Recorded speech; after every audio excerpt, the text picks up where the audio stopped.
Hi, I'm Dr. V. Boykin, former single mom, stripper, felon, now keynote speaker, two-time author. I tell the truth about how to navigate challenging personal and professional situations. And I was in a car accident on New Year's Day, happy 2026, and a car pushed us off the road into the concrete barrier. There was 3 points of impact. The rim of the car, the actual wheel part, imploded, shattered, like there's nothing inside the actual wheel for both of the wheels on the driver's side. So we skid about 50 feet.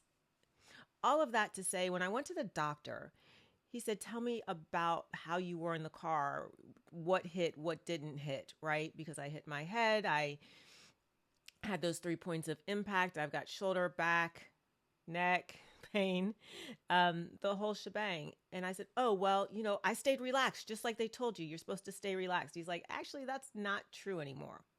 But what it really triggered in my brain was, if physically going back and forth in a fast speed can cause all of these soft tissue damage, what about in the workplace? When companies are reversing direction, left to right and left to right and front to back and front to back, and everything is changing and you are having these abrupt, jarring changes.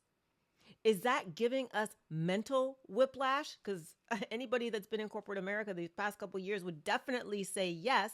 And even if it wasn't this past couple of years, if you've been in corporate America and you've seen these companies make these changes, shift directions out of the blue, unexpectedly, the impact is intense. And we don't talk about it. And are you supposed to tense up? Because apparently now you're supposed to tense and brace yourself instead of staying relaxed to go with the flow.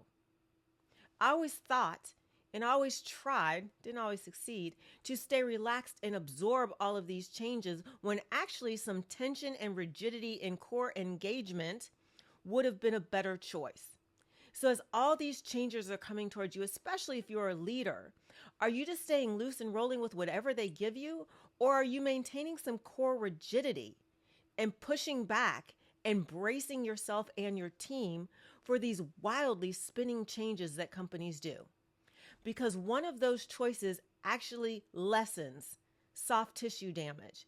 And I hypothesize, haven't researched it, but hypothesize that some of that core engagement and resistance might actually insulate your team and keep your team from the soft tissue, emotional and mental damage of the constant flips and changes in direction. So leadership, the next time you see your leaders resisting and engaging their core, instead of saying maybe that they're combative, non-compliant, don't see the big picture, don't want to row in the same boat, take the same steamship, row in the same raft, whatever analogy you're using for your latest brand of chaos, perhaps consider that their resistance is a way to soften the blow from an impact that shouldn't be happening.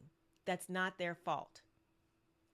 Because the emotional toll is high and the tissue damage is real.